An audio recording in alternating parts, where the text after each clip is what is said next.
How's it going, guys? I got some stuff to work on the shed and hopefully get it sealed up for winter. I went to Lowe's and picked up I got 6 2x4s, some insulation, some caulking for in here, which I'm gonna need quite a bit of. I should have got some spray foam. I completely forgot about it. I might end up grabbing some. But I got the wood to make this front door, and I got some extremely heavy duty hinges that have a spring on them. So hopefully I'll get this as good as I can for now. Might have to fine tune some stuff, but see what we can do.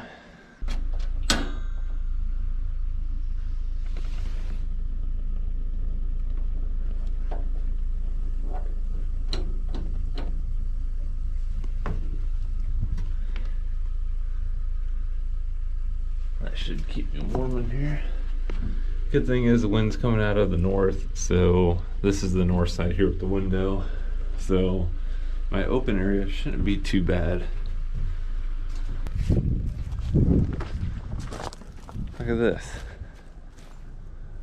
This is a 185 watt solar panel my brother got for me from down in Texas. They were down there, and the guy had that for 50 bucks, so that's pretty good. All right, so I haven't made too much progress. There's Carson. You say hi. Hi. But I did get the door on, got these hinges on. I have to still adjust the tension on them to keep the door closed. Got the little window in there, figure out what I'm gonna do. I think just plywood here. Morning, guys. It's like 6:45 in the morning, as you can tell. Nice and cold out here. In the meantime, through my frosted window here, just hit this.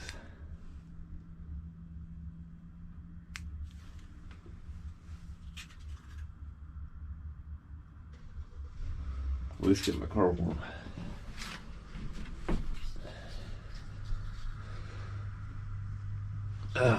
Okay. Well, we're gonna go fill this up and we'll go from there. Alright guys, this is kind of day 2 of the shed. I got the door on and closed in for the most part. I still need weather stripping. I need to put up these little stops so the door has something to hit to stop against. And I still have to do support bracing so the door doesn't tweak or anything, and all the fun stuff. This is in there pretty good, so it's not going anywhere. I screwed it in on all 4 corners. And then, and you see I went around, and in any of the main gaps I put spray foam. So I just kind of sealed everything for the most part. So this morning before I go to work, I'm going to try to start getting some of this insulation in there, in the walls. I ran a little bit of electrical last night.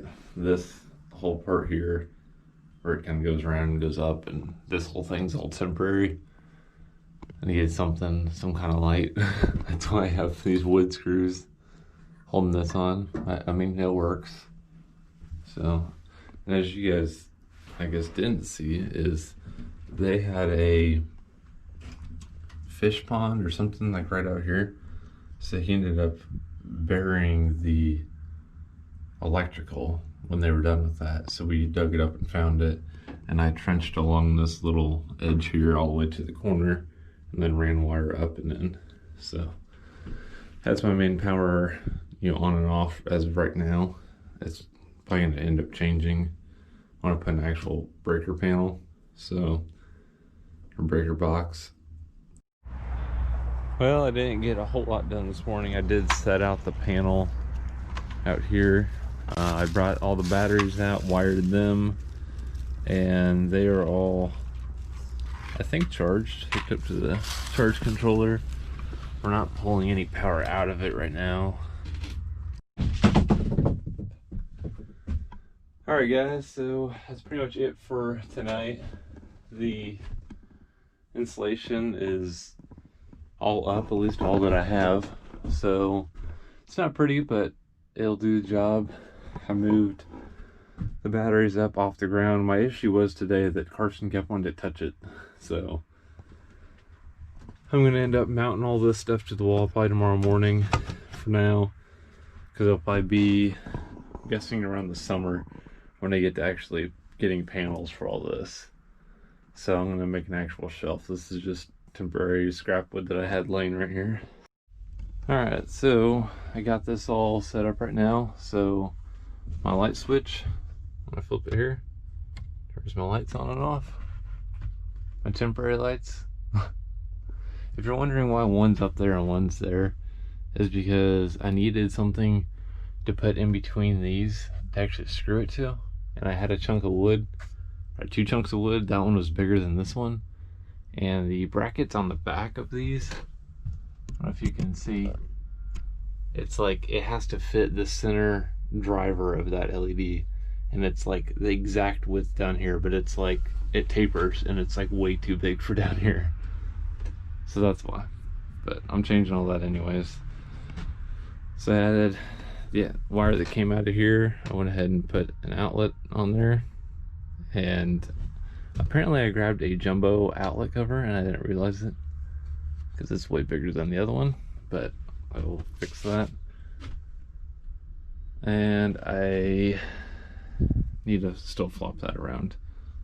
As of right now, that switch is upside down because power's onto that for my little camera.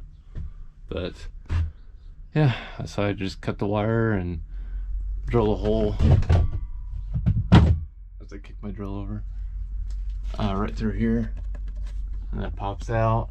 And then I'm gonna end up getting staples and actually stapling it up because I want to put insulation up there and everything.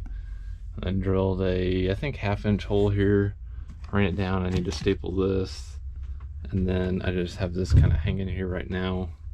I'm gonna staple it down here, run it behind the batteries, and then mount this somewhere. This is all still kind of temporary because I want to actually get the wall finished. But I don't know what was going on with the charge controller. It's acting fine now.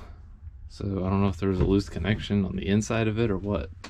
But I disconnected the negative on the solar panel when this stopped working and reconnected it, and it worked. So it might be something to do with the ground of the panel, which I think I need to actually run a ground wire from here into my ground of the battery. So I might end up going and grabbing a wire, going from here, and then zip tying it to that stuff, running it to the ground. I think I remember my brother telling me that these do need a ground. And that's probably why it's doing that. Because it's only when it gets sunny it does that. So it's like it gets too much for it to handle, and then it trips. So that's kind of it for now. Thanks for watching. I'll see you guys in the next video.